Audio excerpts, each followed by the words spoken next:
নমস্কার। এখন আমরা আছি বেলঘরিয়া ২ নম্বর রেলগেটে। দেখতে পাচ্ছেন আমার বাবা এবং মাসিকে।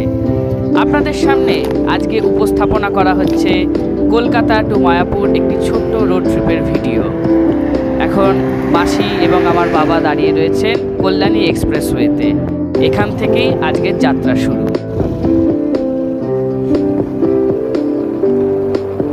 রাত তখন 3:45। রাত বলা ভুল, ওই ভোরের একটু আগে। শীতের সকালে ঠান্ডার কাঁপুনি সহ্য করে রাস্তায় আমরা হু করে এগিয়ে চলেছি। যারা গাড়ি চালান তারা নিশ্চয়ই বুঝতে পারছেন ব্যাপারটা কীরকম, মানে একেবারে ভয়ঙ্কর ব্যাপার। তো এই ভয়ঙ্করটাকে অ্যাডভেঞ্চার মনে করে আমরা ধীরে ধীরে এগিয়ে চলেছি আমাদের গন্তব্যের উদ্দেশ্যে।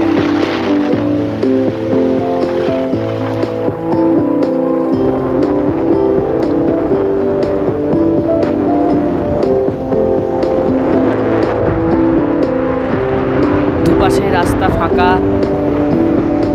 বইছে হুড় করে হাওয়া। আর রাস্তাটা এত সুন্দর, যারা গাড়ি চালান তাদের জন্য এই রাস্তা হলো স্বর্গ। এই রাস্তায় গাড়ি চালিয়ে আপনিও পাবেন আমাদের মতনই মজা।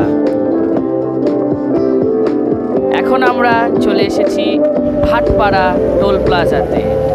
এই দেখতে পাচ্ছেন আমাদের বাহন সুজুকি বার্কম্যান। এই বার্কম্যান নিয়ে আমরা গেছি অনেক জায়গায়। দেখুন আমরা এখন দাঁড়িয়ে রয়েছি রানাঘাটে।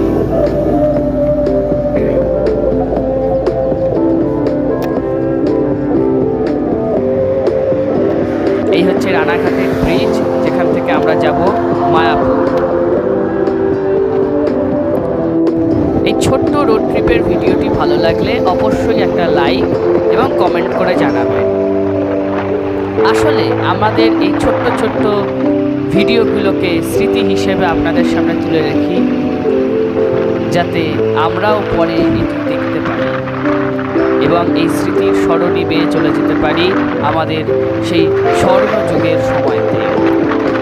দেখতে পাচ্ছেন আমরা রানাঘাট ব্রিজ দিয়ে এখন ধীরে ধীরে চলে এসেছি ফুলিয়াতে।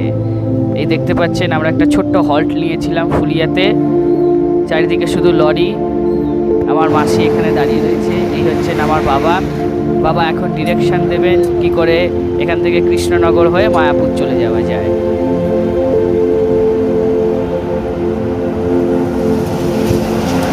এই ভিডিওতে ক্যামেরাম্যান হচ্ছেন আমার মাসি।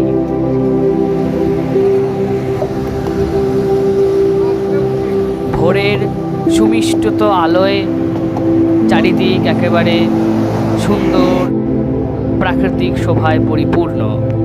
কৃষ্ণনগরে আমরা চলে এসেছিলাম শঙ্কর মিষ্টান্ন ভাণ্ডারে একটি ছোট্ট হল্ট নিতে। এটি কৃষ্ণনগরের একটি সুপ্রসিদ্ধ মিষ্টান্ন ভাণ্ডার। NH-12 দাঁড়িয়ে আমার বাবার ছবি। এই ভিডিও ছবি এবং কিছু ভিডিওর অংশবিশেষে পরিপূর্ণ। এই হচ্ছে আমাদের বাহন বার্কম্যান। এখন আমরা আমাদের গন্তব্যস্থল মায়াপুরে আগত। বেশি ছবি তোলা হয়নি, 2-3টেই ছবি তোলা হয়েছে, যার মধ্যে এটি দেখতে পাচ্ছেন মায়াপুরের বিখ্যাত পুষ্প মন্দির এবং নবনির্মিত চন্দ্রোদয় মন্দির। এবার আমরা বেগোপাড়াতে এসে গেছি রানাঘাটের। এই হচ্ছে রানাঘাট গির্জা এবং আমার বাবার একটি ছবি। এবার আমাদের শেষ হল্ট বাড়ি ফেরার উদ্দেশ্যে ব্যারাকপুরে। এটি হচ্ছে সুপ্রসিদ্ধ দোকান মিষ্টান্ন ভাণ্ডার, জলুয়ার কচুরির দোকান অথবা সত্যনারায়ণ মিষ্টান্ন ভাণ্ডার। প্রথম নামটাই এর দোকানের জন্য যথেষ্ট। এই দোকানের রাবড়ি এবং কচুরি ছোলার ডাল সারা ব্যারাকপুর জুড়ে বিখ্যাত। তাই আমরাও এর স্বাদ নিতে এখানে এসে পড়েছিলাম। এখান থেকে কচুরি এবং রাবড়ি খেয়ে বাড়ির জন্য রাবড়ি নিয়ে আমরা বাড়ি ফেরার উদ্দেশ্যে রওনা হই। এই হচ্ছে দোকান, প্রায় 150 বছরেরও পুরনো দোকান। আজকের আমাদের এই ঘোরার ব্লগ এখানে